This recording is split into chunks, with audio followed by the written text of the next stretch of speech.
22 अप्रैल को पाकिस्तान के आतंकवादियों ने पहलगाम में खूनी खेल तो खेल दिया, जिसमें 28 लोगों की जान चली गई। लेकिन अब पाकिस्तान खौफ में है, पाकिस्तान सदमे में है, पाकिस्तान में मातम पसरा है, क्योंकि अब तक भारत की तरफ से कोई जवाब पाकिस्तान को नहीं दिया गया है, आतंकियों को कोई जवाब नहीं दिया गया है। हालांकि प्रधानमंत्री नरेंद्र मोदी ने पटना से बोलते हुए यह जरूर कहा था कि आतंकी दुनिया के जिस भी कोने में छिपे हुए होंगे उन्हें ढूंढ ढूंढ कर मौत के घाट उतारा जाएगा, उनसे एक एक मौत का बदला लिया जाएगा। उसी कड़ी में अब केंद्रीय गृह मंत्री अमित शाह का भी बयान सामने आया। दरअसल एक कार्यक्रम में बोलते हुए उन्होंने भी इसी बात को दोहराया है कि किस तरीके से भारत सरकार, भारत की सेना अब पहलगाम का बदला लेने वाली। पहले एक बार गृह मंत्री अमित शाह को सुनिए। मोदी जी के नेतृत्व में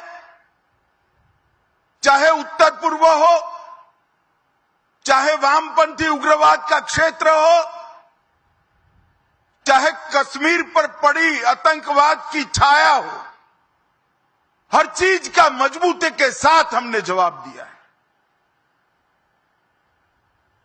और अगर कोई एक कायराना हमला कर ये समझता है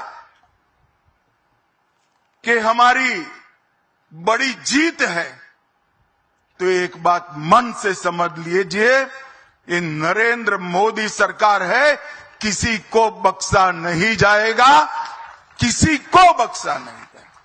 इस देश की इंच इंच भूमि पर से आतंकवाद को मूल समेत उखाड़ने का हमारा संकल्प है और वो सिद्ध होकर रहेगा। और इस लड़ाई में न केवल 140 करोड़ भारतीय,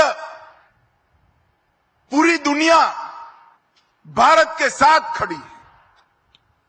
लामबंद होकर सभी दुनिया के देश एक मुश्त होकर आतंकवाद के खिलाफ ये लड़ाई में भारत की जनता के साथ खड़े हैं।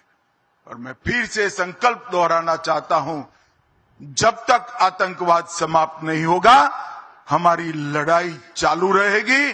और जिन लोगों ने एक कृत्य किया है उसका उचित दंड उनको निश्चित रूप से दिया जाएगा।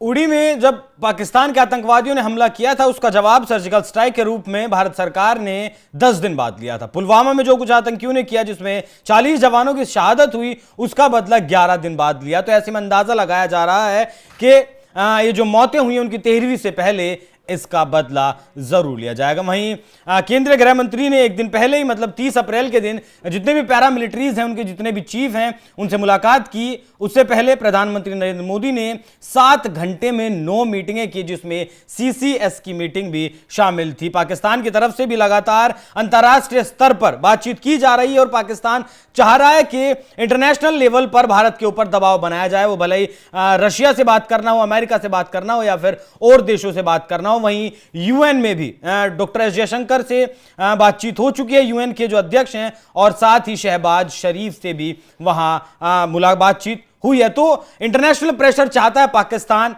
बनाए हिंदुस्तान के ऊपर और भारत कोई बदला ना ले, कोई जो पहलगाम में जो कुछ हुआ 22 अप्रैल के दिन, उसका बदला हिंदुस्तान ना ले, कोई हमला पाकिस्तान के ऊपर ना करे। भारत ये चाह रहा है पाकिस्तान। हालांकि युद्ध जैसी स्थिति तो फिलहाल नहीं है, लेकिन भारत सरकार क्या कुछ जवाब देगी पहलगाम के हमले का, वो देखने वाली बात रहेगी। और क्या कुछ केंद्रीय गृह मंत्री अमित शाह ने इस कार्यक्रम के दौरान कहा, जाते जाते वो भी सुनिए। और मैं आज पूरे देश की जनता को ये बताना चाहता हूं कि 90 के दशक से कश्मीर में जो आतंकवाद चला रहे हैं उनके खिलाफ हमारे प्रधानमंत्री नरेंद्र मोदी जी का जीरो टॉलरेंस का नीति है। हम मजबूती के साथ अपनी लड़ाई लड़े हैं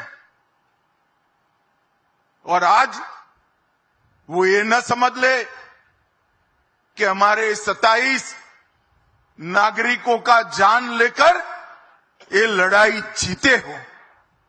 मैं सभी आतंक फैलाने वालों को कहना चाहता हूं कि लड़ाई का अंत नहीं है, एक मकाम है। हर व्यक्ति को चुन चुन कर जवाब भी मिलेगा, जवाब भी लिया जाए।